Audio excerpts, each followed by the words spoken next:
अस्सलाम वालेकुम। मेरी आवाज़ क्लियर आ रही है? और जी वालेकुम सलाम जी सर। Yes sir. सही है। ओके।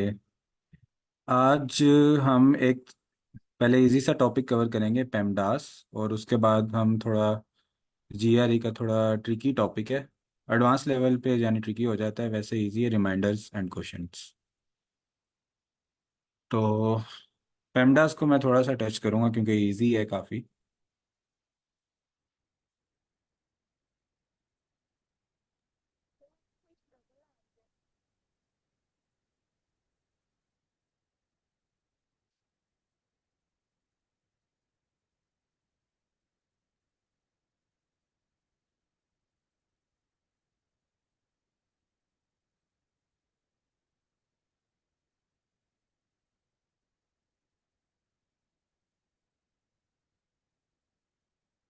अच्छा सर मेहताब, आज हम काउंट करेंगे। फिर कल इंशाल्लाह वो वर्बल सेक्शन करेंगे, क्योंकि काउंट को ज़्यादा डेज चाहिए होते हैं। तो अल्टरनेट डेज पे हम करें, मंडे, वेनसडे और फ्राइडे को हम काउंट करेंगे।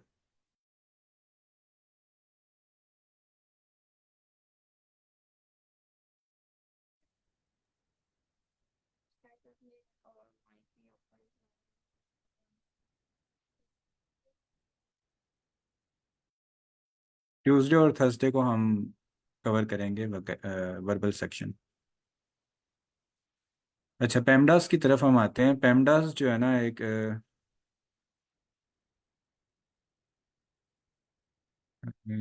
साथ साथ मैं चैट में भी मैसेज देख रहा हूँ। अच्छा, जीआरई टेस्ट का इंट्रोडक्शन आप कह रहे हैं, तो कोई आप में से बताना चाहेगा जीआरई का इंट्रोडक्शन?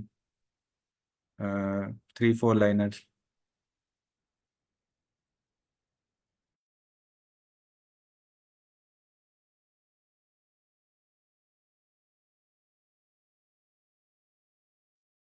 अच्छा, मैं दोबारा कनेक्ट करता हूँ अगर मेरी आवाज़ रिपीट हो रही है तो। आप में से इतने कोई जीआरई का 1-2 लाइनर को इंट्रोडक्शन बता दें। सर शहजाद, बेशक आप बता दें जीआरई का इंट्रोडक्शन। ये चैट में मैसेज आया है तैयब, सर तैयब का। मैं दोबारा रिज्वाइन करता हूँ ताकि आवाज़ ठीक हो जाए।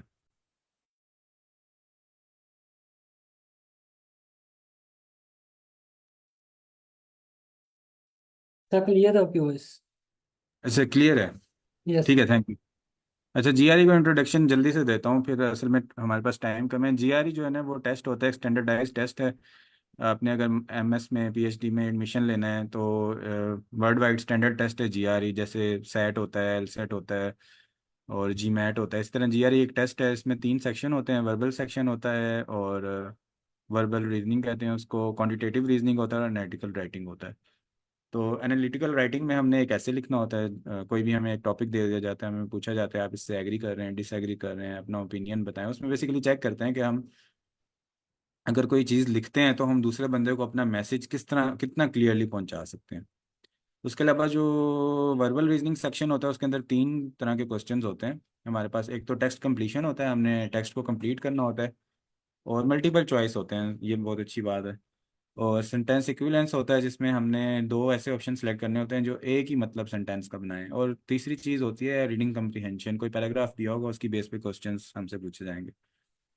और जो क्वांटिटेटिव रीजनिंग होता है, उसके अंदर हमारे पास 3-4 किस्म के क्वेश्चन होते हैं। एक तो होते हैं क्वांटिटेटिव कंपैरिजन। एक ए और बी क्वांटिटी दो दे दी जाती है, हम पूछा जाता है ए क्वांटिटी ग्रेटर है या बी ग्रेटर है, या दोनों इक्वल हैं, या हम गिवन इन्फॉर्मेशन से नहीं बता सकते। और दूसरी टाइप के जो क्वेश्चन होते हैं, न्यूमेरिक एंट्री क्वेश्चन होते हैं। कोई मतलब एक बॉक्स होता है, उसमें हमने एंटर करना होता है कोई नंबर, जो हमारा आंसर होता है। और उसके अलावा हमारे पास मल्टीपल चॉइस क्वेश्चंस होते हैं, जिसके अंदर हमने मल्टीपल चॉइस में से कोई एक सिंगल चॉइस सेलेक्ट करनी होती है। और उसके अलावा एक multiple choice multiple selection questions होते हैं, जिनमें मतलब मल्टीपल ऑप्शंस सेलेक्ट करने होते हैं। और एक डाटा इंटरप्रिटेशन का होता है, वो भी मल्टीपल चॉइस के ज़्यादातर होते हैं या न्यूमेरिक एंट्री होते हैं। आई होप कि आपको थोड़ा सा आइडिया हो गया होगा जीआरई का। बाकी इसमें यही होता है, बेसिक मैथ्स होती है जो हम पढ़ते हैं मैट्रिक एफएससी तक। लेकिन उसको थोड़ा सा ट्रैप करके आंसर्स बनाए गए होते हैं, वर्डिंग को घुमा के, ताकि हम कंफ्यूज हो जाएं थोड़ा सा। लेकिन अगर हम तैयारी करेंगे पता चल जाएगा। अच्छा, इस क्वेश्चन में है असल में क्या, हम ट्रिक या ट्रैप जो है ना वो पकड़ लेंगे जीआरई का। अच्छा, पेमडास जो है वो कॉन्सेप्ट ये होता है कि हमारे पास कोई भी एक मतलब एक मैथमेटिकल स्टेटमेंट है या एक्सप्रेशन है, तो उसको हमने सॉल्व कैसे करना है। जैसे अब ये 3+2 और इसमें ब्रैकेट्स में 1 × 9 + 8, तो हमें हमने 3+2 पहले करना है या 8 - 9 पहले करना है, क्या चीज़ पहले करनी है। अगर आप कोई चीज़ पहले करेंगे ना तो आंसर डिफरेंट आएगा। 3+2 पहले कर लेंगे और -9 बाद में करेंगे तो कोई और आंसर आएगा। 9+8 पहले करेंगे तो कोई और आंसर आएगा। ठीक है, तो पेमडास बेसिकली क्या होता है कि ये पेमडास या बेड मास भी एक होता है, जिसको हम बेड मास ये भी होता है। अच्छा, तो ये दोनों में से आप कोई भी एब्रीवेशन याद कर सकते हैं। अच्छा, इससे बनता क्या है। इससे बनता ये है कि पी से बनता है पेरेंथेसिस, और ई से बनता है एक्सपोनेंट, एम से बनता है मल्टीप्लिकेशन, डी से बनता है डिवीजन, ए से बनता है एडिशन, और एस से बनता है सब्ट्रैक्शन। तो ये हमने जो है ना अपना प्रोसेस फॉलो करना होता है कोई भी क्वेश्चन सॉल्व करते हुए, कि हम सबसे पहले जो हमारे पास पेरेंथेसिस हैं उनको सॉल्व करेंगे। उसके बाद हमारे पास कोई अगर एक्सपोनेंट है, कोई पावर है, 8 की पावर, 8 स्क्वेयर, 8 क्यूब, इस तरह उसको सॉल्व करेंगे। फिर अगर कोई मल्टीप्लिकेशन है उसको सॉल्व करेंगे। फिर अगर कोई डिवीजन है उसको सॉल्व करेंगे। अच्छा, फिर कोई एडिशन है उसको करेंगे, कोई सब्ट्रैक्शन है उसको करेंगे। और उसके अलावा जो एक और चीज़ है इसके अंदर, कि ये जो है ना मल्टीप्लिकेशन और डिवीजन और एडिशन और सब्ट्रैक्शन, इनको आप आपस में स्विच कर सकते हैं। यानी बेशक आप पहले डिवीजन कर लें बाद में मल्टीप्लिकेशन कर लें, या बेशक आप पहले सब्ट्रैक्शन कर लें बाद में एडिशन कर लें। तो एक तो ये है, दूसरा होता है बेड बेड मास होता है।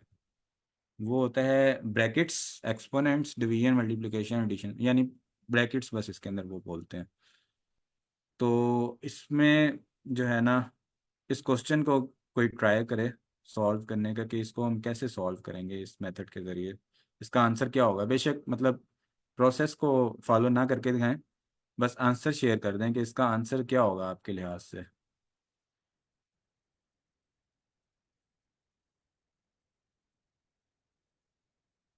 30 सेकेंड्स लें और इसको सॉल्व कर लें। चैट में बेशक रिप्लाई कर दें।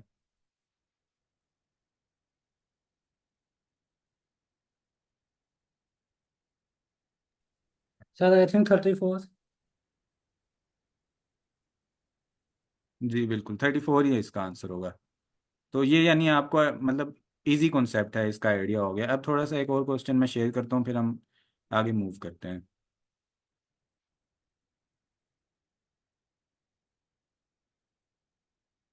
अच्छा, इस क्वेश्चन को कोई ट्राई करे प्लीज़।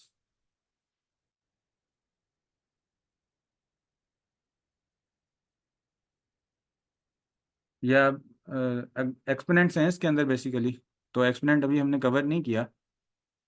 तो लेकिन अब मतलब जनरल मैं आपको बता देता हूँ कि ना इसके अंदर सबसे पहले हम क्या करेंगे, पेरेंथेसिस को सॉल्व करेंगे। जैसे ये एक पेरेंथेसिस हमें, मेरा माउस अगर कर्सर शो हो रहा है, तो ये एक पेरेंथेसिस है, एक ये है, पहले इनको सॉल्व कर लेंगे। ठीक है।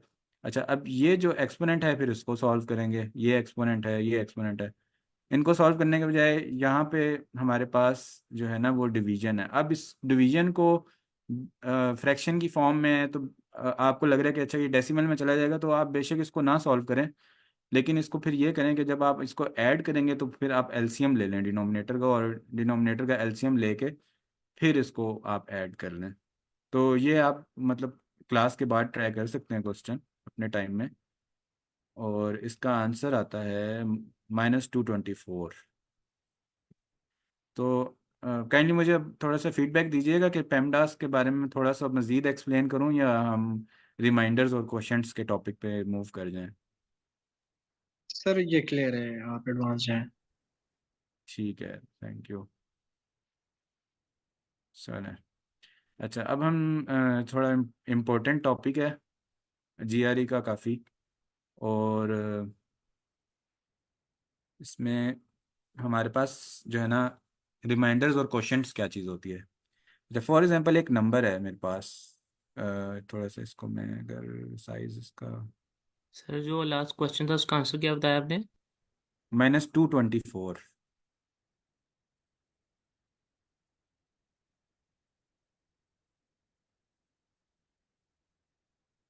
अच्छा, अब मेरे पास ना फॉर एग्जांपल कोई नंबर है 20, और मैं कहता हूँ कि मैंने ना इसको 3 से डिवाइड करना है।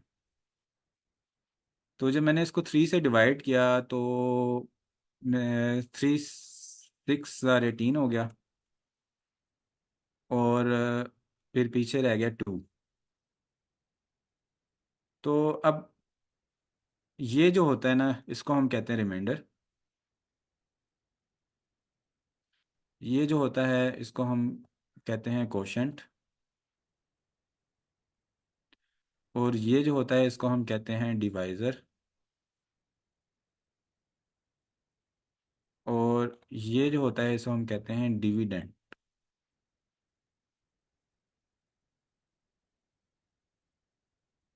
ठीक है, यहाँ तक मतलब सबको समझ आ गया कि अगर जीआरई में हमसे ना कोई मतलब वर्ड प्रॉब्लम आया हुआ है, उसमें स्टेटमेंट में कुछ लिखा हुआ है, तो हमें पता चल जाएगा अच्छा रिमाइंडर वो किसको कह रहे हैं, डिविडेंड किसको कह रहे हैं, क्वोशंट किसको कह रहे हैं, और डिवाइजर किसको कह रहे हैं। ये इस चीज़ की तो सबको मेरे ख्याल से क्लैरिफिकेशन हो गई। अच्छा, अब जैसे ये नंबर है 20, अब मैं ना इसकी एक मतलब इक्वेशन बनाना चाहता हूँ कि एक ना पैटर्न बन जाए। तो अगर मैं इसकी इक्वेशन बनाऊंगा ना, तो वो इस तरह बनेगी कि इस लॉन्ग डिवीजन से अगर मैं देखूं, तो इस तरह बनेगी कि 20 जो है वो मेरे पास होगा 20 = 3 × 6 + 2।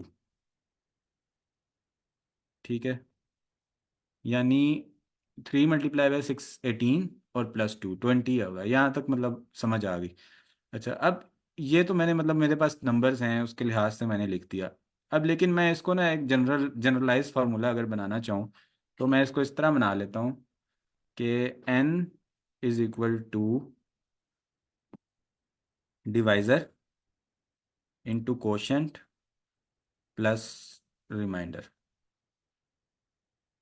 अच्छा, इस चीज़ को ना मतलब रट्टा लगा लें अभी, बेशक आप मतलब 10 20 सेकंड लें और इस इक्वेशन को रट्टा लगा लें कि divisor into quotient plus remainder है ना, ये हमारे पास नंबर के बराबर होता है। ठीक है,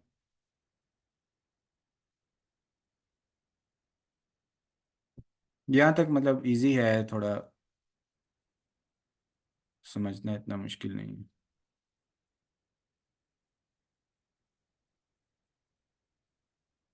रिमाइंडर्स क्वेश्चन, ठीक है। अच्छा, अब मैं आगे थोड़ा मूव करता हूँ।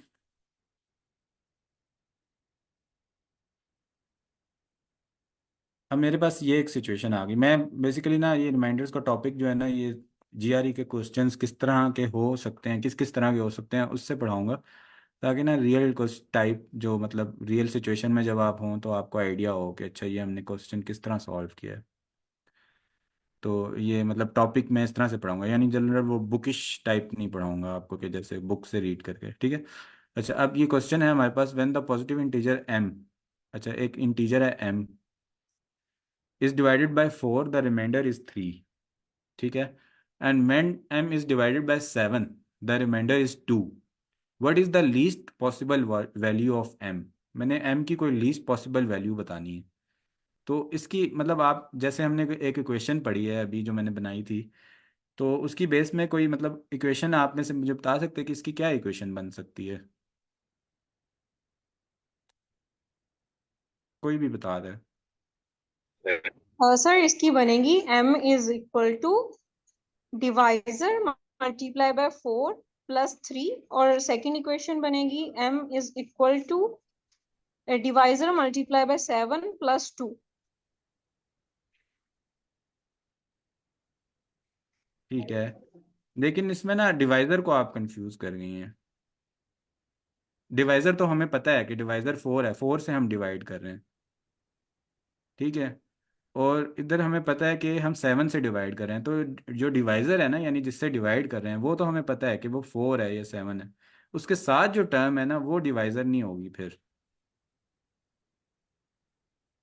वो कुछ और सर होगा। वो m होगी। यानी एम तो नंबर है ना, एम नंबर है, जिसको मुझे पता चल गया कि अच्छा इसके अंदर एक तो रिमाइंडर आता है, एक डिवाइज़र आता है, और डिवाइज़र के साथ एक और चीज़ मैंने बताई है कि जो इसके साथ मतलब क्वेश्चन, मल्टीप्लाई होती है। जी जी, क्वोशंट, क्वेश्चन आएगा। क्वोशंट आएगा बिल्कुल। को- ये टर्मिनोलॉजी याद करना ज़रूरी है बेसिकली ना, कि कोई भी नंबर है ना, मेरे पास ये नंबर है, इसका डिवाइज़र होता है यहाँ पे, क्वोशंट होता है यहाँ पे, और रिमाइंडर इधर आ जाता है। ठीक है, ये ज़रूरी है क्योंकि ये स्टेटमेंट्स आएंगी उसके अंदर ना, ये यूज़ होंगी टर्मिनोलॉजी। ठीक है, मैंने ये इक्वेशन बना ली कि मैं कहता हूँ कि m जो है ना वो इक्वल है 4x+3 के और 7x+3 के। ठीक है, ये दो इक्वेशंस मेरे पास आ गई। अब मुझे ना m की लीस्ट पॉसिबल वैल्यू निकालनी है। ठीक है, sir why should you suppose X? Any variable you can write q, और you can write A B C, any any variable. ठीक है, कोई भी, ओके ओके मतलब ओके ओके हम ओके। कोई भी वेरिएबल लिख सकते हैं। ठीक है, एक्स जो है वो जनरली हम वेरिएबल यूज़ कर रहे होते हैं, तो मैंने एक्स ही लिख लिया। अच्छा, तो अभी मेरे पास ना ये दो इक्वेशंस आ गई हैं। ठीक है, अब जो क्वोशंट होता है ना हमारे पास, वो हमारे पास हमेशा ये होता है कि वो हमारे पास ग्रेटर देन और इक्वल टू 1 होता है, या sorry greater than equal to 0 होता है, 0 भी हो सकता है। ठीक है, जैसे फॉर एग्जांपल एक नंबर है मेरे पास, ये भी अब इम्पोर्टेंट प्रॉपर्टी है कि मेरे पास एक नंबर है 5, और इसको मैं डिवाइड कर रहा हूँ 20 से, तो आप लोगों के ख्याल से इसका रिमाइंडर क्या होगा?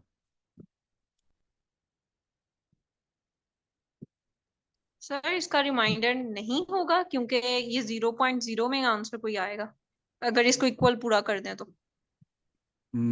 ठीक है, इसका रिमाइंडर जो है ना वो 5 आएगा। कैसे? मैं इसको 0 से मल्टीप्लाई करूँगा, तो 20 0 से मल्टीप्लाई होकर 0 होगा, और फिर पीछे 5। तो अगर मैंने इसकी इक्वेशन लिखनी होगी ना, तो मैं इस तरह लिखूंगा कि 5 = 20 × 0 + 5।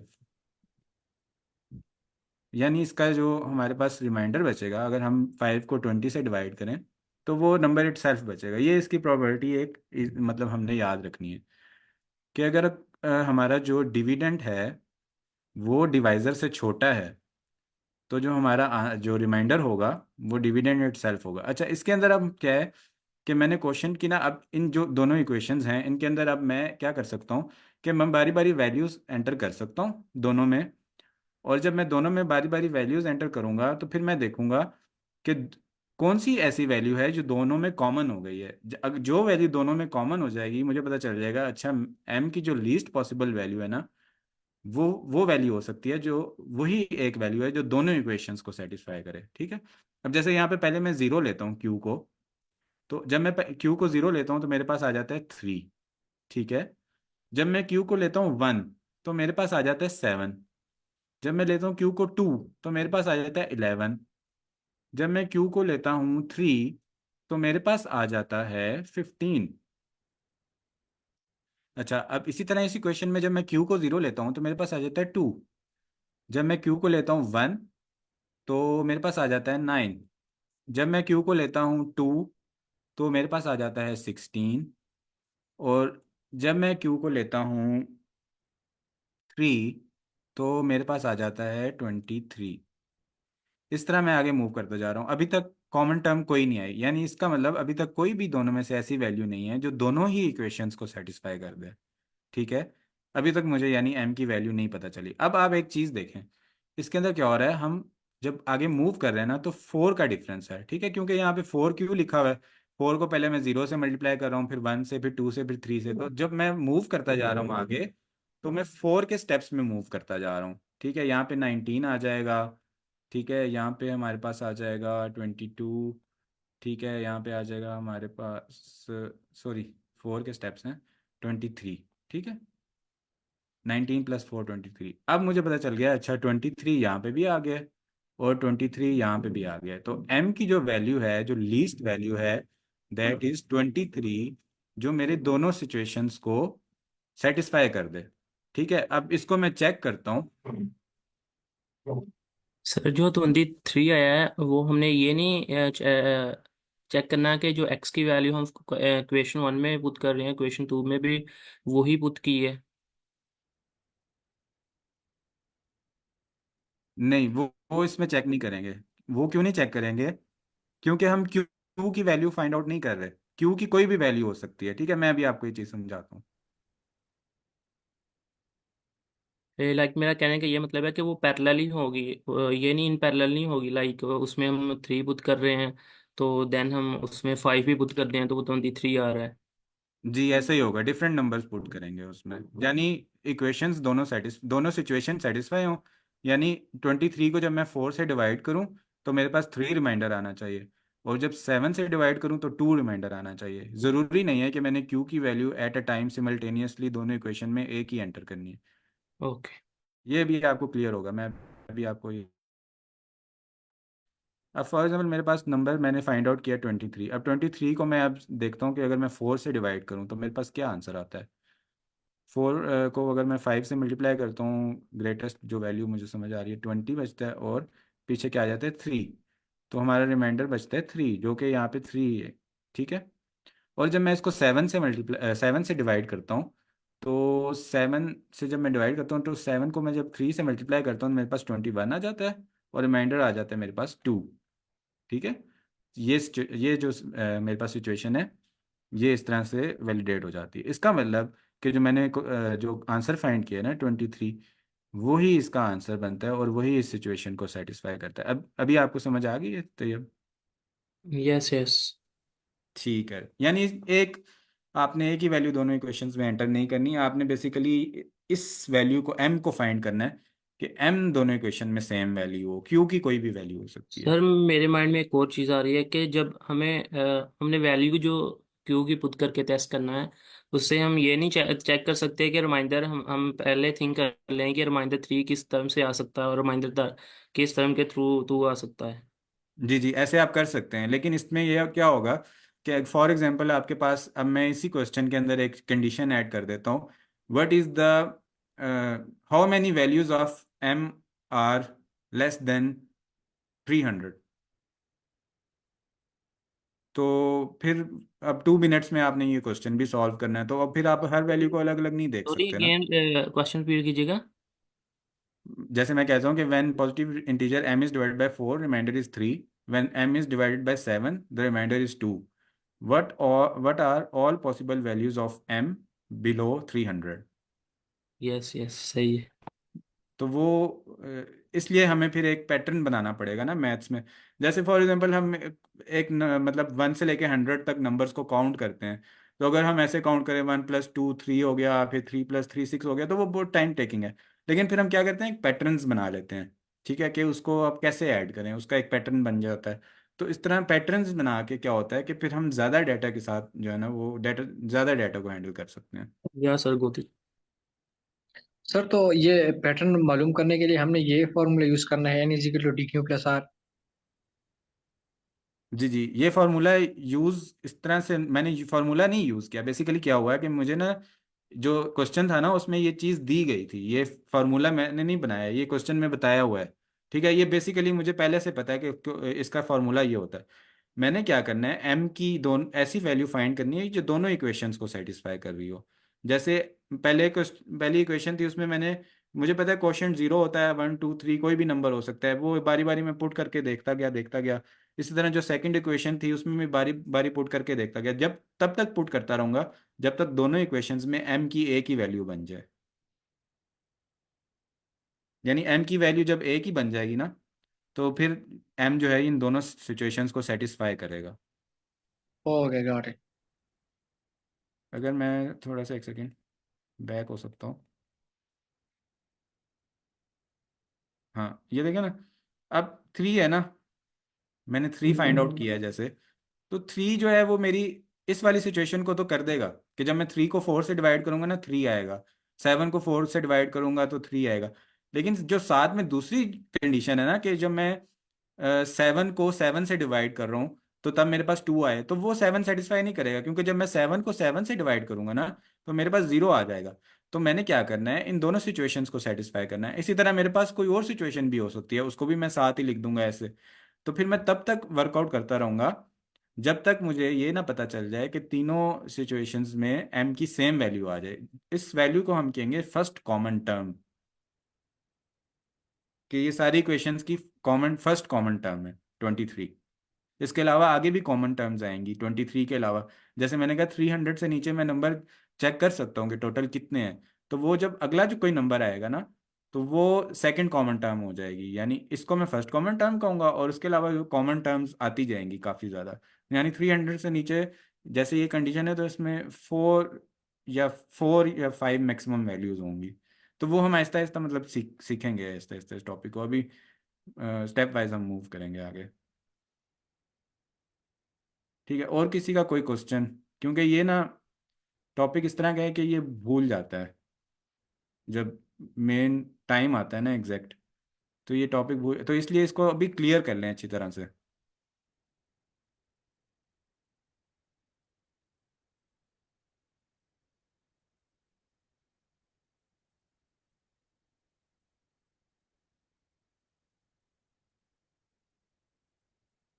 अच्छा, अब ये मतलब आप लोगों को क्लियर हो गया कि हम ना कोई कंडीशंस दी हुई हैं तो उसके लिहाज से हम कैसे नंबर फाइंड आउट करते हैं। ठीक है, तो अब मेरे पास ना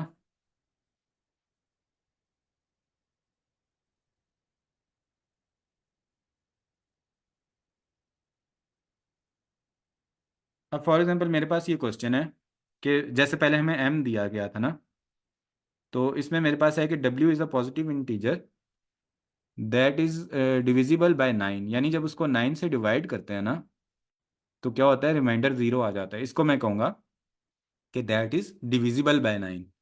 अच्छा, अगर डिविजिबल ना लिखा हो, उसकी जगह क्या लिखा हो, दैट इज डिवाइडेड बाय 9। अब वो जब लिखा हुआ है ना दैट इज डिवाइडेड बाय 9, तब नहीं मुझे पता कि वो 9 से डिवाइड होकर उसका क्या रिमाइंडर आ रहा है। लेकिन अगर ये लिखा हुआ है कि दैट इज डिविजिबल बाय 9, तो इसका ये मतलब है उर्दू में कि वो 9 से डिवाइड होता है पूरा पूरा। जब मैं उसको 9 से डिवाइड करता हूँ ना, तो उसका रिमाइंडर 0 आ जाता है। ठीक है। अच्छा, अब क्वांटिटी ए हमें दी गई है कि remainder when w is divided by 18 and the remainder when w is divided by 27। ठीक है, यानी एक नंबर है, फॉर एग्जांपल मैं कहता हूँ n एक नंबर है, सॉरी इन्होंने बताया हुआ w एक नंबर है। इसको जब मैं 9 से डिवाइड करता हूँ ना, तो मेरे पास रिमाइंडर आ जाता है 0। ठीक है, यहाँ पे कोई भी वैल्यू हो सकती है क्वेश्चन की। ठीक है, उसके बाद जब मैं उसको डिवाइड करूँ 18 से, तो मेरे पास क्या रिमाइंडर आएगा। और जब मैं इसको डिवाइड करूँ 27 से,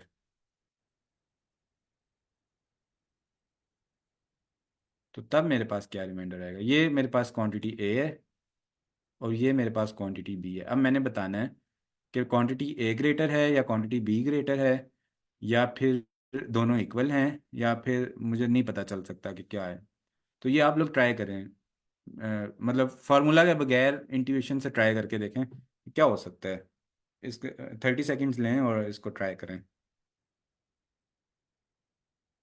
जो गिवन इंफॉर्मेशन है हमारे पास वो ये है। ठीक है, इसको चलो मैं लिख लेता हूँ कि जो मेरे पास W है that is equal to 9Q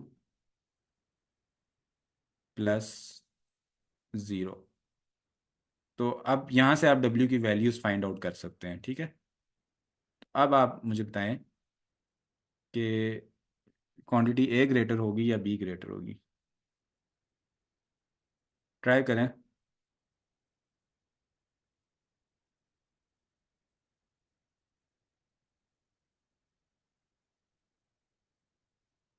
अच्छा, ये बता दें कि W की वैल्यूज़ क्या हो सकती हैं आपके ख्याल से। 81। सर जो जो क्वांटिटीज अगर 9 से डिवाइड मतलब डिविजिबल हैं, वो जी 18 से भी होंगी और 27 से भी होंगी फिर तो। ठीक है, तो आप सर जी इनका जी जो सही कह रिमाइंडर रही हैं। आएगा वो 0 नहीं आएगा। ठीक है, सही कह रही हैं आप, लेकिन पार्शली सही कह रही हैं क्योंकि आपने ना जंप वी कर कैन दिया से कि वो कंक्लूजन दोनों के ऊपर। हाँ, लेकिन आपने कंक्लूजन पे जंप कर दिया। अब पिछली सिचुएशन में जैसे मैंने कहा था ना कि क्यू जो है ना हमारे पास, वो जीरो भी हो सकता है या जीरो से फिर स्टेप वाइज मूव करते हैं वन टू, जैसे हमने वो वैल्यूज लिखी थी ना बारी बारी दोनों इक्वेशंस की। तो अभी आप मुझे बताएं कि डब्ल्यू की क्या वैल्यूज हो सकती हैं यहाँ पे।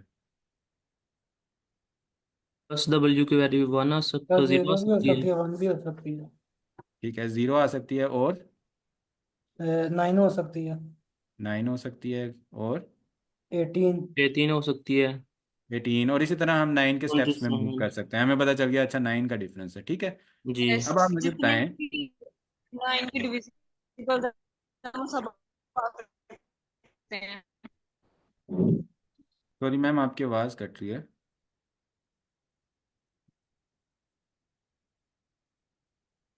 अच्छा, अब जीरो है ना जो, उसके जीरो की हद तक आपकी बात ठीक है कि जीरो को मैं 18 से डिवाइड करूंगा ना तब भी जीरो रिमाइंडर आएगा, 27 से डिवाइड करूंगा तब भी जीरो रिमाइंडर आएगा, ठीक है। यस। इसी तरह 9 तक भी आपकी बात ठीक है कि 9 को अगर मैं 18 से डिवाइड करूंगा तब भी रिमाइंडर 9 आएगा, और 27 से डिवाइड करूंगा तब भी रिमाइंडर मेरे पास 9 आएगा। लेकिन व्हाट अबाउट 18? 18 को जब मैं 18 से डिवाइड करता हूँ तो क्या रिमाइंडर आता है मेरे पास? जीरो। जीरो आता है, ठीक है, गुड। और जब मैं 18 को 27 से डिवाइड करता हूँ तो तब मेरे पास क्या रिमाइंडर आता है? 18। 18, एग्जैक्टली। तो हमारे पास दो सिचुएशन बन गई। एक में तो ऐसे हो रहा है कि दोनों में जीरो आ रहा है, यानी दोनों क्वांटिटीज इक्वल बन रही हैं। और एक सिचुएशन ऐसे बन गई है कि जिसके अंदर मेरे पास बी क्वांटिटी ग्रेटर हो गई है, यानी ये 18 हो गया, ये जीरो हो गया। इसी तरह हम आगे मूव करते जाएंगे ना। तो अब 27 के बाद हमारे पास जो नंबर आता है 36, जब आप उसको 18 से डिवाइड करेंगे तो हमारे पास रिमाइंडर आएगा ज़ीरो। लेकिन जब आप 27 से डिवाइड करेंगे तो हमारे पास रिमाइंडर आएगा 9। तो इसके अंदर हमारे पास जो आंसर होगा वो डी होगा, यानी हम डिटरमिन नहीं कर सकते कि क्वांटिटी ए ग्रेटर है या बी ग्रेटर है। ये क्या होता है, डी कब आता है कि कभी क्वांटिटी ए बड़ी हो रही होती है, कभी यस सर। क्वांटिटी बी बड़ी हो रही होती है, या कभी दोनों इक्वल हो रही होती हैं। ठीक है, इस चीज़ की समझ आ गई सबको? कोई अभी तक मतलब समझ नहीं आई तो क्वेश्चन पूछें, और साथ साथ क्लियर करें, ताकि जब हम आगे मूव करें ना तो हमें तरीका, जैसे अभी ये नंबर मैंने बनाए हैं ना, तो ये आप लोगों को डिफिकल्टी इसलिए हो रही थी कि आपने पिछला क्वेश्चन सही तरह क्लियर नहीं किया। अगर आप पिछला क्वेश्चन सही तरह क्लियर करते ना कि मैंने नंबर किस तरह लिखे हैं, तो आप भी ये नंबर लिख लेते। जी सर सर, मैं क्या? बिल्कुल ऐसे ही कर रहा था, ये इसके अकॉर्डिंग में चल रहा था। जी जी, वेरी गुड, फिर बहुत अच्छी बात है। That's very good. ठीक है, अभी यहाँ तक किसी को कोई भी कंफ्यूजन है ना तो वो मुझसे पूछ लें, ताकि फिर आगे जब हम चलें ना तो आप सब लोग इकट्ठे मिल के पार्टिसिपेट करें।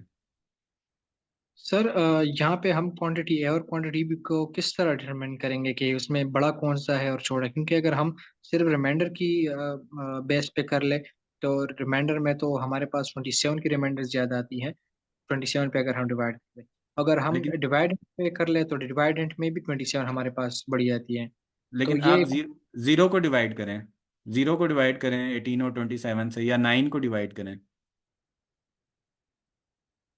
सर अभी तो मैं फिर भी हम 27 ही की वैल्यू जो रिमाइंडर है वो ग्रेटर आएगी। थोड़ा सा कंफ्यूज करके देखें, 18 से मैंने 9 को डिवाइड किया तो आपके ख्याल से क्या रिमाइंडर आता है? सर हमारे पास 18 ही आता है। नहीं नहीं, ये 9 आएगा मेरे पास। जैसे 18 जीरो ज़ा जीरो, फिर 9 में तो से मैंने जब जीरो को माइनस किया ना 9 आ गया, यानी डिविडेंड मेरे पास रिमाइंडर होगा। इसी तरह जब 27 को मैंने 9 से डिवाइड, सॉरी 9 को 27 से डिवाइड किया तो तब भी मेरे पास 9। अब क्या हो गया, क्वांटिटी दोनों सी हो गई, इक्वल हो गई। जी सर। ठीक है, ये बहुत अच्छी बात है कि आप लोग ना मेरे साथ साथ चल रहे हैं और आपको समझ आ रहा है, that's very good. Aahista Aahista मैं ना डिफिकल्टी लेवल बढ़ाता जाऊंगा।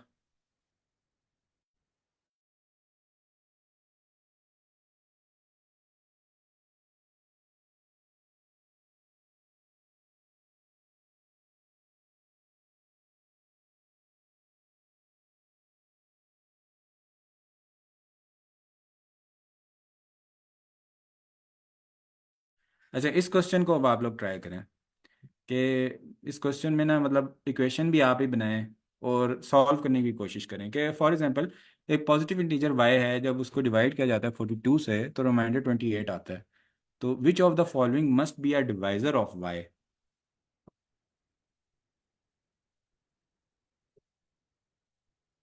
चलिए आप में से कोई बताए कि इसका फॉर्मूला मैं कैसे लिख सकता हूँ।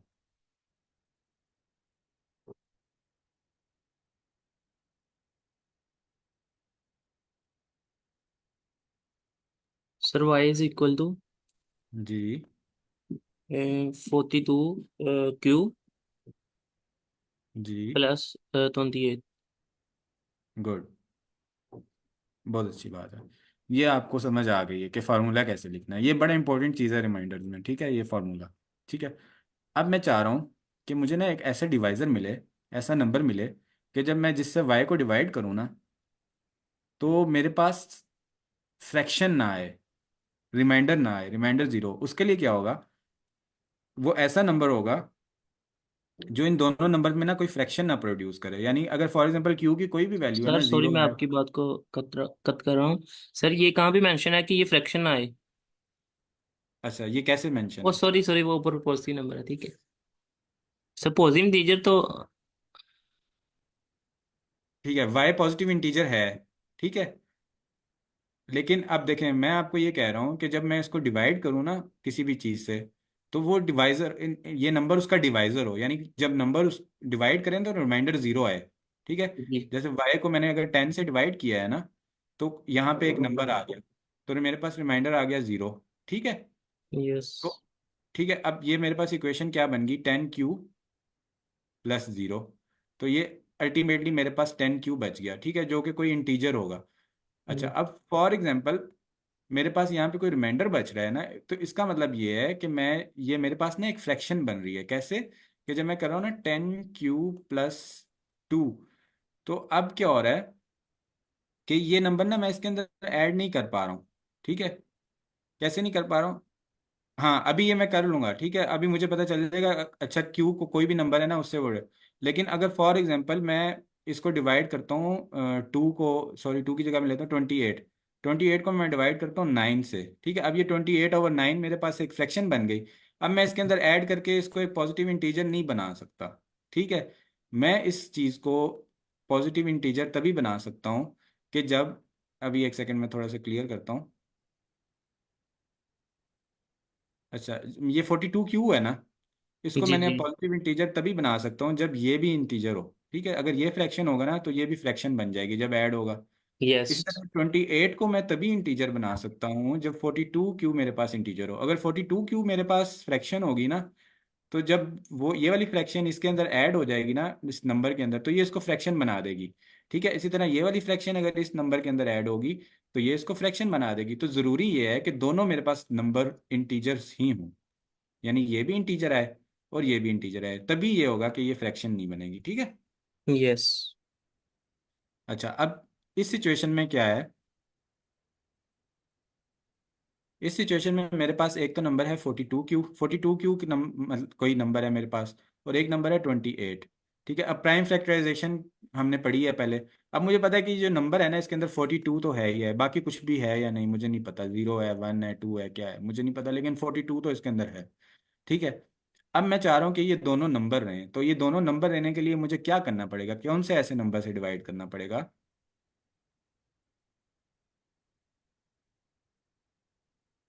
सर हम स्मॉलेस्ट नंबर से अगर स्टार्ट कर ले तो टू से स्टार्ट करते हैं, क्योंकि ये इवन है और टू पे पूरे पूरे डिवाइड हो रहे हैं। जी जी, ठीक है। लेकिन अगर मैं स्मॉलेस्ट नंबर से स्टार्ट करता हूँ, और मेरे पास अगर फॉर एग्जांपल क्वेश्चन है, वो क्वेश्चन मुझे कह रहा है 420, और साथ में मुझे कह रहा है 333, तो ये मेरे थोड़ा मुश्किल हो जाएगा मेरे लिए, क्या ख्याल है? तो इसीलिए इसी तरह मतलब, आप मतलब आपकी अप्रोच ठीक होती है सर काइद, लेकिन ना हमने पैटर्न्स बनाने हैं जीआरई में। जीआरई में नहीं, मतलब मैथ्स में ही पैटर्न है ओवरऑल। तो अब क्या करूंगा मैं कि ऐसा कोई नंबर ढूंढूंगा जो दोनों का फैक्टर हो, ठीक है। अब प्राइम फैक्टराइजेशन तो मैंने पढ़ी है, ठीक है। अब मुझे कोई बता दे 42 के फैक्टर्स कोई बना दे अगर प्राइम फैक्टर्स, तो वो क्या होंगे आपके ख्याल से? सर हमारे पास थ्री आता है। जी, 3 आता है, और 3 and 2। जी 3, 2 एंड 7, ठीक है। अच्छा, 28 के 7 फिर आता है, 2 आता है, 2 स्केयर आता है, यानी 3 नहीं आता इसमें। इस नंबर में 3 नहीं आ रहा और इस नंबर में आ रहा है।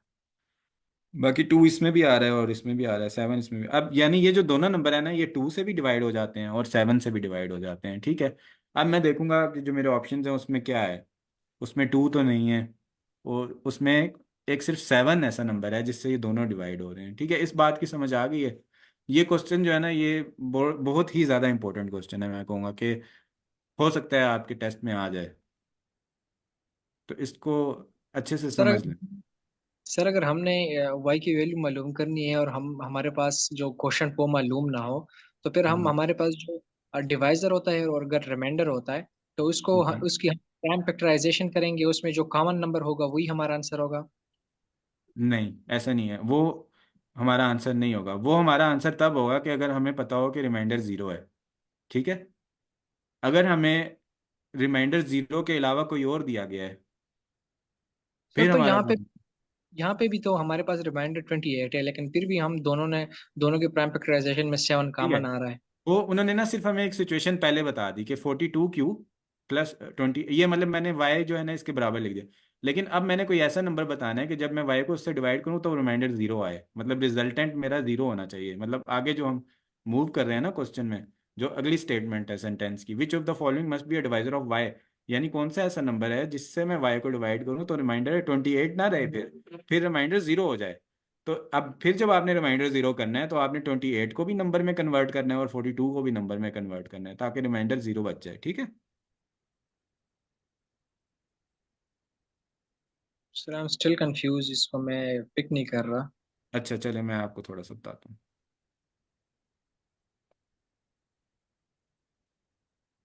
अच्छा, मुझे ना एक नंबर दिया गया है वाई, ठीक है।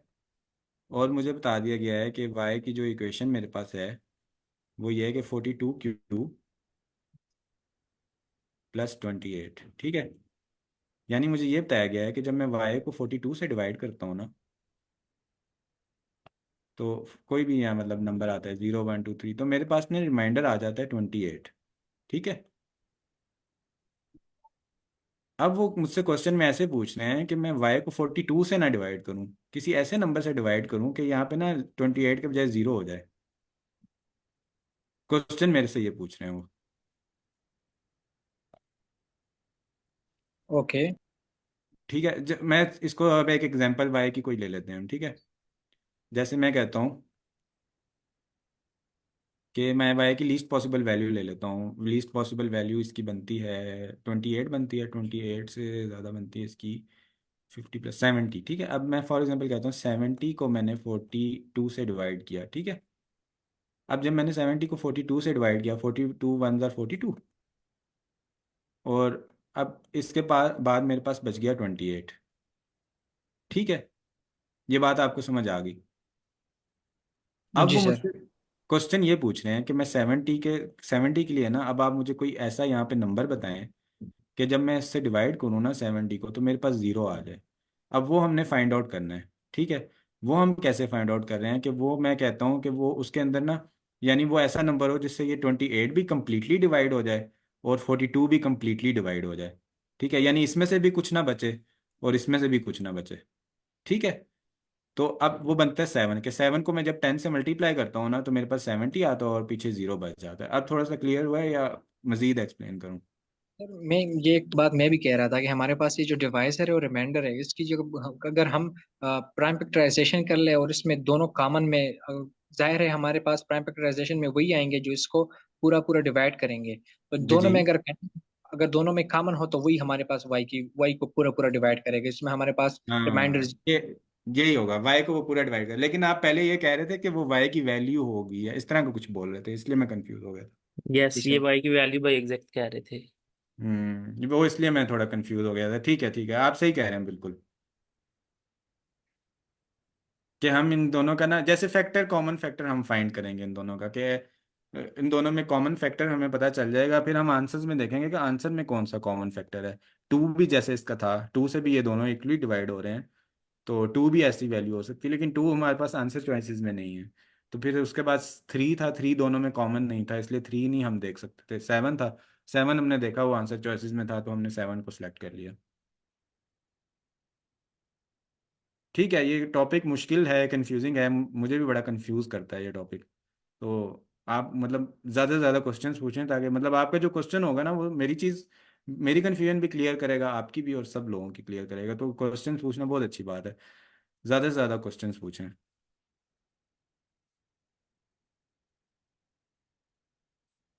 ठीक है, अभी मतलब आगे मूव करें या इसमें अभी है कोई कंफ्यूजन? ये इसको अच्छे से समझ लें, क्योंकि बहुत ज़्यादा इंपॉर्टेंट क्वेश्चन है ये, ईटीएस की गाइड में भी है। सर ये हम बुक जो फॉलो कर रहे हैं, सॉरी मैं ये आज मेरी पिछली क्लास है, मैं पिछली वीक जो है मैं फ्री नहीं था। हम्म। तो ये हम मैनहट्टन की बुक से पढ़ा रहे हैं आप, नहीं कि नहीं नहीं राइट? नहीं, हम बुक्स नहीं फॉलो कर रहे कोई भी, हम ऐसे ही पढ़ा रहे हैं जैसे मैं हूँ, सर उमर है। असल में ओके। बुक्स जो होती है ना, वो बहुत बोरिंग हो जाता है, उसमें हम एक पैराग्राफ पढ़ते हैं। फिर जब मैंने भी असल में जीआरई की क्लासेस अटेंड की हैं, आपने भी की हुई है ना, वो 10 AM वाली क्लास अटेंड की हुई है आपने। तो उसमें क्या होता है, वो बुक से जब पढ़ाते हैं ना, तो वो जैसे मैंने पहले से अगर तैयारी नहीं की हुई ना जीआरई की, तो मैं बुक से पढ़ाऊंगा ना, तो वो मेरे लिए, मैं भी साथ साथ सीख रहा हूँ, आप भी साथ साथ सीख रहे होंगे। तो वो एक बड़ा बोरिंग सा बन जाता है, और उस एंड पे जाके क्या मसला हुआ था कि काफ़ी ज़्यादा इंपॉर्टेंट चीज़ें मिस हो गई थी। यानी जो बुक्स होती है ना, बेसिक्स तो पढ़ा देती हैं, लेकिन जीआरई के जो असल क्वेश्चंस किस तरह के होते हैं, और जब वो कॉम्प्लिकेटेड हो जाते हैं, तो वो जब उनके ऊपर मैंने मूव किया तो मुझे नहीं समझ आ रही थी। बुक से मैंने पढ़ा, मैनहट्टन गाइड भी पढ़ी थी, और भी बुक्स पढ़ी थी, तो नहीं समझ आती। तो इसलिए जो है ना, हमने ये अप्रोच फॉलो किया कि हम खुद ही पढ़ाते हैं। जैसे सर उमर हैं, वो भी जो टॉपिक, जैसे हमने ना जीआरई करिकुलम बनाया हुआ है, पिन है चैनल में ना, वो आप देख सकते हैं कि उसमें ना हम वीक के टॉपिक बता देते हैं कि इस वीक में ये टॉपिक होंगे। जैसे आज मैंने ना पेमडास पढ़ा दिया। अब पेमडास के अंदर जो है ना, अब जितनी चीज़ें मुझे याद हैं मैं बताऊंगा, ठीक है। अब पेमडास बेसिकली इतना कुछ नहीं था, उसका बस नाम से ही समझ आ जाती है। इस तरह अब रिमाइंडर्स है ना, अब मैं रिमाइंडर्स को पढ़ाऊंगा, ठीक है। और रिमाइंडर्स के अंदर मुझे जितनी जितनी चीज़ें पता होंगी ना, खुद दिमाग में याद होंगी, और वैसे मैंने किए होंगे क्वेश्चंस आज तक, वो मैं सारे पढ़ाऊंगा। अब बुक्स से क्या इशू होता है कि बुक्स जो है ना, बेसिक्स पढ़ा देंगी, रिमाइंडर्स का आप ये वाला क्वेश्चन आपको कहीं नज़र आ जाएगा, थोड़ा सा एक और मिलता जुलता आ जाएगा। लेकिन जब थोड़ा सा एडवांस लेवल के क्वेश्चंस पे आप जाएंगे ना, तो वो बुक में कवर नहीं हुए होते, फिर आप कंफ्यूज हो जाएंगे, फिर आपको समझ नहीं आएगी क्या करें। तो इसलिए हम ऐसे ही पढ़ाएंगे, जी मतलब। जी, ये गुड है प्रोसेसर की, इसमें हमारे पास जो लर्निंग होती है वो पैसिव होती है। जी तो जी, जो मैंने लास्ट टाइम जो लास्ट सेशन थे, उसमें आपने शायद प्रोबेबिलिटी का एक लेक्चर अटेंड किया हो। जी जी जी जी। जी, वो भी मैंने ऐसे ही कवर किया था, मतलब उसमें मैंने कोशिश की थी सारे कॉन्सेप्ट्स कवर हो जाएं प्रोबेबिलिटी की। तो मुझे उस टाइम ये समझ आई कि आज तक हम बुक से 2-3 महीने प्रोबेबिलिटी पढ़ते रहे, नहीं समझ आई, लेकिन जिस दिन मैंने वो जनरलाइज्ड एक टॉपिक दिया ना, तो सबको प्रोबेबिलिटी अच्छे से समझ आ गई। तो इसलिए मैंने फिर ये अप्रोच फॉलो की है, और सर उमर की भी यही अप्रोच है, वो भी वाइट बोर्ड पर ही पढ़ाते हैं। Okay okay sir, thank you. Welcome. ठीक है, अभी एक और क्वेश्चन करते हैं, थोड़ा सा है टाइम हमारे पास ना। थोड़ा सा मैं कोशिश करता हूँ कि ना सर इजी एंड पर क्वेश्चन। मुझे दो 3 मिनट ने दे दीजिएगा, मैंने 2-3 क्वेश्चन करने हैं आपसे। ठीक है, प्लीज़, मैं बस ये छोटा छोटा सा क्वेश्चन है, फिर हम करते हैं। अच्छा, when the positive integer n is divided by 6, the remainder is 5, what is the remainder when n square is divided by 12? कोई आप में से ट्राई करे।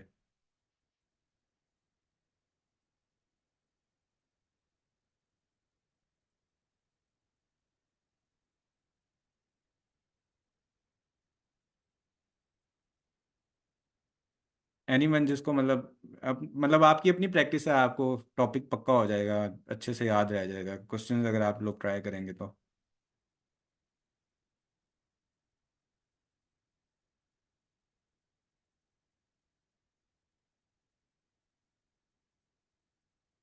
ट्राई करें, यानी ज़रूरी नहीं है आखिरी स्टेप तक जाएं, थोड़ा सा स्टार्ट कर लें क्वेश्चन को कि कैसे होगा।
ठीक है, इस क्वेश्चन में ना हमसे पूछा गया है कि n डिवाइड बाय 6 और ये इक्वेशन बन गई। अब मैंने n का स्क्वायर भी ले लिया।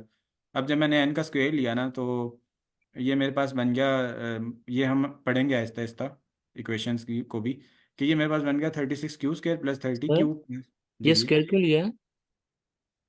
अच्छा, ये उन्होंने ना हमसे ये जो एक वो एंटेशन है ना, ये सही तरह शो नहीं हो रही है। बेसिकली ऐसे लिखा हुआ है कि एन स्क्वायर को जब हम डिवाइड करेंगे ना 12 से, तो जी। हमारे पास, ठीक है, तो मैंने इसलिए स्क्वायर ले लिया। चले अब इसको हम तो नेक्स्ट ये क्लास में। ऐसे नहीं होना कि जो एन जो कोई जो मतलब वर्ड होगा उसका उसकी स्क्वायर लेंगे? जी जी, ये एन वर्ड यही है ना, ये कोई नंबर है एन, जी जी जी, लग गया समझ, वो हो गया। पॉजिटिव इंटीजर है ना ये। इसका जी जी। मैंने ये मुझे पता चल गया। अच्छा, ये क्वेश्चन की स्टेटमेंट है ना कि ये नंबर है। अब मैंने इसका स्क्वायर ले लिया तो वो ये नंबर बन गया, ठीक है। अब मैंने इसको 12 से डिवाइड करना है, ठीक है। जब मैं 12 से डिवाइड करूंगा ना तो मुझे बताना है कि रिमाइंडर क्या होगा, ठीक है। अब फॉर एग्जाम्पल मैं आपको एक मज़े की चीज़ बताता हूँ कि जब कोई नंबर होता है ना हमारे पास 35, ठीक है, और इसका मैंने रिमाइंडर पता करना हो, ठीक है, तो मुझे ना पता होना चाहिए कि मैं इसका रिमाइंडर ऐसे पता कर सकता हूँ कि मैं इसको ना दो हिस्सों में डिवाइड कर लूँ, ठीक है। जैसे 35 है ना, इसको मैंने अब फॉर एग्जाम्पल रिमाइंडर पता करना है कि जब मैं 6 से डिवाइड करूँ तो क्या आएगा, ठीक है। अब मैं इसमें देख लूँ कि एक अच्छा इसके अंदर ना, अब फॉर एग्जाम्पल इसको मैं दो हिस्सों में डिवाइड कर लेता हूँ, ठीक है। तो मैं कहता हूँ कि इसके अंदर ना एक तो 30 है और एक इसके अंदर 5 है, ठीक है। तो 30 को जब मैं 6 से डिवाइड करूंगा तो रिमाइंडर 0 आएगा, जीरो हो जाएगा। और 5 को करूंगा तो 5। अब इसी तरह ना, अब आप ये वाली सिचुएशन यहाँ पे भी कर सकते हैं, ठीक है। अब अब 12 से मैंने इसका बताना है, तो 12 से 36 को डिवाइड करूंगा 0 आएगा, ठीक है। 3 से वो मल्टीप्लाई करूंगा। यस। अब यहाँ पे जो है ना, इसको मैं इस तरह यहाँ से भी रिमाइंडर निकाल लूंगा और यहाँ से भी इसका रिमाइंडर निकाल लूंगा, ठीक है। तो इस क्वेश्चन को ना अब मैं डिटेल में, 4 मिनट रह गए हैं, वो आपके क्वेश्चंस को देख लेते हैं। फिर मैं ऐसा करूंगा कि ये क्वेश्चन ना मैं a+b² वाले वो डिस्कस करके ना फिर क्वेश्चन डिस्कस कर लूंगा। तो अभी आप पूछ लें कोई भी आपके जनरल क्वेश्चंस किसी के भी जीआरई के जी लिहाज से। सर, मैं बेसिकली 10 to 15 डेज से आइट्स की तैयारी कर रहा हूँ। तो मैंने सर से डिस्कस किया था, तो वो कह रहे थे आप जीआरई भी ट्राई कर लें। तो मेरा मैथ्स काफ़ी अच्छा है, तो मुझे ये इजी भी लग रहा है। तो मुझे बेसिक डिफरेंस नहीं अभी भी क्लियर हुआ कि आइट्स भी ठीक है, और दोनों से हम स्कॉलरशिप अवेल कर सकते हैं इजीली, कि आइट्स ज़्यादा बेस्ट है या जीआरई बेस्ट है ज़्यादा। अच्छा, इसमें मैं आपको ये बताता हूँ कि जो स्कॉलरशिप होती है ना, उसके अंदर आपकी होती है प्रोफाइल, ठीक है। जी। अब प्रोफाइल में कुछ चीज़ें होती हैं कंपलसरी, और कुछ चीज़ें होती हैं जो प्रोफाइल को मतलब स्पार्कलिंग बनाती हैं, उसको बहुत अच्छा बनाती हैं, ठीक है। अब जो आइल्स है ना, वो आपके प्रोफाइल के अंदर कंपलसरी चीज़ है, यानी आइल्स के बगैर आप अप्लाई ही नहीं कर सकते, ओके। ठीक है। अच्छा, अब जीआरई है वो कंडीशनल है। अब कुछ यूनिवर्सिटीज़ हैं जिनके एडमिशन के क्राइटेरिया में आप जाएंगे तो लिखा होगा कि आपके जीआरई के इतना स्कोर होना चाहिए, लेकिन कुछ यूनिवर्सिटीज़ हैं उनमें नहीं लिखा होगा। तो जीआरई से क्या होगा कि अब जब फॉर एग्जांपल आप जीआरई देते हैं, आपका स्कोर आ जाता है अच्छा, तो जिन यूनिवर्सिटीज़ में जीआरई की रिक्वायरमेंट है आप उनके अंदर भी अप्लाई करते हैं, यानी आपका ऑप्शन बढ़ गया अप्लाई करने का, दरवाजे ज़्यादा खुल गए आपके लिए। जी जी। दूसरा ये होगा कि जिन यूनिवर्सिटी में जीआरई की रिक्वायरमेंट नहीं है, उनमें जब आप बताएंगे ना कि मेरे पास तो जीआरई भी है, तो वो कहेंगे हाँ, ये बंदा हमें चाहिए। क्यों? क्योंकि जीआरई जो है ना, अभी आपको थोड़ा इजी लग रहा है, क्योंकि मतलब हम इसको स्टेप वाइज लेके चल रहे हैं, लेकिन ओवरऑल जब आप सारे नॉलेज के साथ इकट्ठा होकर जीआरई परफॉर्म करेंगे तो आपकी टाइम मैनेजमेंट भी टेस्ट होगी, आपकी रीजनिंग भी टेस्ट होगी, और उसके अलावा आपकी मेमोरी सबसे ज़्यादा टेस्ट होगी। अभी आपको वोकैबुलरी याद करनी होगी, जीआरई के अंदर जो वर्बल सेक्शन होता है उसमें बहुत मुश्किल इंग्लिश होती है। तो प्रोफेसर को यही चाहिए होता है कि आप रिसर्च कर रहे हैं तो आपके पास कोई आर्टिकल आया है, आपने उसको पकड़ के उसको ना रीडिंग कंप्रीहेंशन कर ली, समझ लिया इसमें क्या लिखा हुआ है, उसके वर्ड समझ लिए, उसका मतलब समझ लिया, और प्रोफेसर ने आपको कोई टास्क दिया तो आपने वो उसको करके दिखा दिया, यानी आपकी एनालिटिकल राइटिंग अच्छी है, आपने ऐसा लिखा कि प्रोफेसर को समझ आ रहा है। तो यही चीज़ें इस जीआरई के अंदर टेस्ट हो रही हैं कि बेसिकली जब आप प्रोफेसर के पास जा रहे हैं तो अभी तक आपका दिमाग चल रहा है कि आप कुछ लिख सकते हैं या कुछ पढ़ सकते हैं या कुछ याद रख सकते हैं। ओके। तो अभी क्या होगा कि जब हम पढ़ लेंगे ना जीआरयू को कम्प्लीटली, तो अभी आप सिर्फ रिमाइंडर देख रहे हैं और मैंने भी आपको फ्रेश फ्रेश फार्मूला बता दिया। लेकिन क्या है, जब आपके पास बहुत ज़्यादा क्वेश्चन मिक्सअप हो रहे हैं, एक क्वेश्चन के अंदर तीन चार कॉन्सेप्ट मिक्स करके आ रहे हैं, तो फिर आप उसको लेकिन क्या होता है कि पाकिस्तानीज होते हैं ना और इंडियंस होते हैं, इनके लिए क्वांटिटेटिव इजी होता है काफ़ी ज़्यादा। जो अंग्रेज होते हैं ना उनके लिए वर्बल इजी होता है, उनके लिए क्वांटिटेटिव मुश्किल होता है, उनको मैथ्स मुश्किल लगती है। हमारा ये होता है कि हम बचपन से ही मैथ्स पढ़ते हैं अच्छे से, और रट्टा छट्टा भी हमारा अच्छा होता है, तो हमें मैथ्स काफ़ी इजी